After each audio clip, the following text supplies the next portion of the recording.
should receive infrastructural equipment. They should do everything in their power to equip those schools. Meanwhile, the lingering poor condition of some public schools in River State has continued to raise concerns. As you may know, despite the 5-year-old free education policy of the River State government, public schools faced numerous challenges last year, including poor infrastructure and extortion of pupils and students by teachers who allege government neglect. Our correspondent who visited some schools in the state over the weekend before they resumed this morning reports that the government-owned schools in Obiabo, Ikwere and Emuaha local government area are still in poor condition, mostly without windows and roofs. Educationist Abigail Chinedu speaks to correspondent Martha Okerinkem on this. A modern classroom is a classroom that relates with every child individually and then has modern equipment that can pass information to children and help them to understand. It's supposed to also prepare them for the global world. There has to be like some sort of upgrading going on. It has to happen every year. It has to be consistent growth. So we should have teachers go for constant trainings, informing them of things that are happening, updating them on the information that they already have about what a classroom should be like. The River State chairman of the Nigerian Union of Teachers, Collins Echibu, also spoke. We want to plead with the governor. Let him go with these slogans. Go public, fund education. That is what we are asked to tell all governors and all head of states in various countries and states. In the recent talk we went in South Africa. And so, go public means everybody should be given education, which we already know. Secondly, the school heads should be given something that they will use in running the schools, a kind of overhead cost. Away from that, some residents of Port Harcourt are calling on the FCT Minister Yeson Win to perceive himself as a political lord in River State. It followed a statement by the former state governor that Rivers people will know who is in charge when it's time for politics. Others urged the former governor to allow peace and development to thrive in River State. I think he's being myopic or being self-centered or thinking he's a god. Wiki has nothing to offer. If he claims he has something to offer, why is he losing his boy, the governor? River State people will decide who is going to be the next governor when that time comes, not Wiki. Wiki is not River State. I make sure them reconcile. All these things I even know go make state develop because the other get his own fashion, the other one go get his own fashion. If you like, make it say River State. Wiki should know that he's the owner of River State. That should be picking people to be governor or whatever. I think talk, what in one do during that time. No matter what people they talk for our side. He's entitled to his statement. We know what transpired in the 2023 election. I believe in the forthcoming election in 2027, I believe the antis will fair them. We want a peaceful River State. Moving on now, scores of travelers are stranded after truck drivers blocked Patani Bridge to Mbiama Junction axis of the East-West Road. The truck drivers are protesting the alleged extortion by officials of the Nigeria Security and Civil Defense Corps, NSCDC. They said NSCDC officials suck out the diesel from their vehicles, claiming it's an illegally refined product to extort them.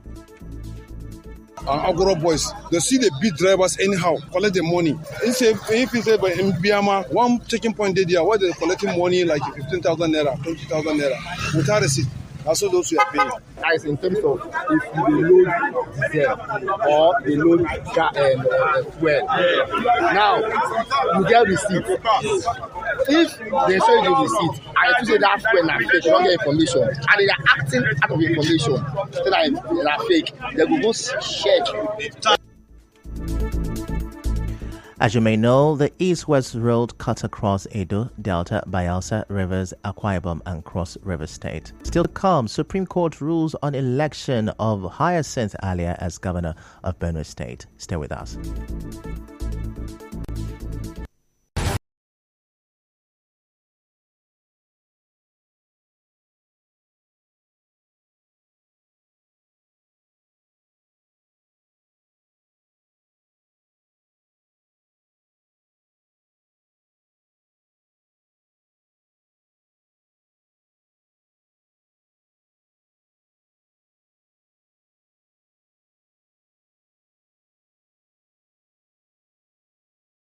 Rocking the Ministry of Humanitarian Affairs, a lack of transparency and accountability of government funds. The Deputy Director of Serap Kolawole Oluwadare wants the government to beam its searchlight on other ministries. Mr. Oluwadare told Nigeria Info FM that the directive by President Tinubu to begin investigations into the issues should be followed dutifully. I dare say it is happening across various ministries, departments, and agencies of government. And as to the president's directive, it is a right, but much more importantly, there needs to be a follow-up of the investigations.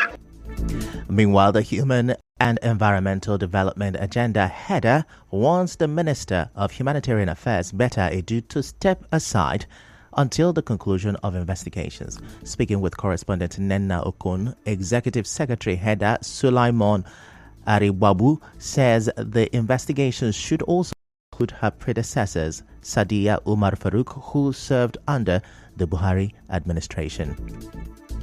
So this government needs to show, and needs to convince Nigeria that it really is going to take corruption head on. And this is one of the opportunities to show that it is. Let us help us and let the thorough investigation happen. And when the investigation and the result is open to everybody that, oh, okay, indeed, she did not do anything wrong, and of course she can go back to her job. For all, this investigation should cover the era of Sadiya Umar Farouk and all the shenanigans that went on under her, and also to this Betta Edu era.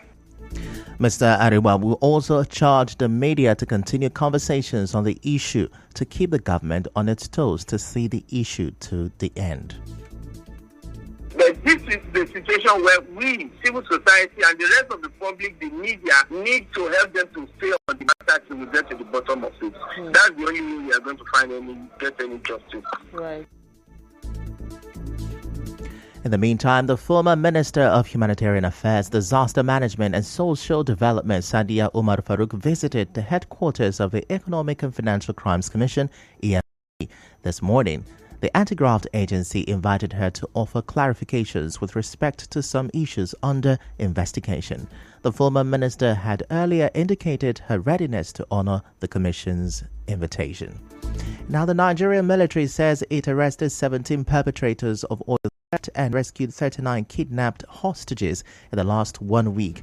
Director, Defense Media Operations Major General Edward Buba, who disclosed this in a statement over the weekend, said troops in the South-South region also destroyed 20 dug pits, 29 boats, 31 storage tanks, amongst other items.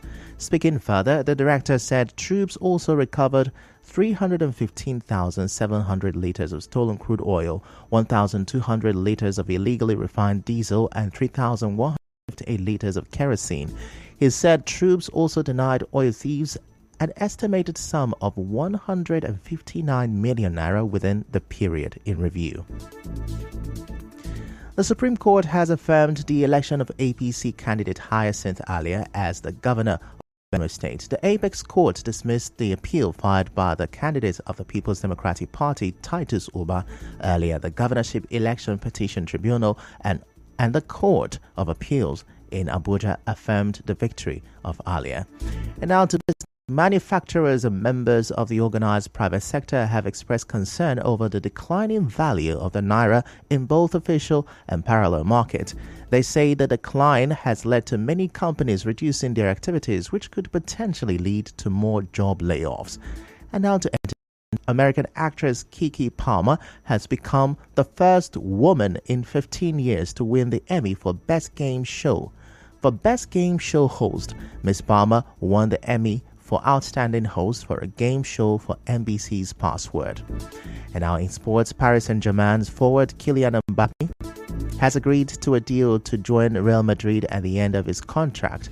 Madrid offered Mbappe, whose deal at PSG ends this summer, less money than they did in their discussion in 2022.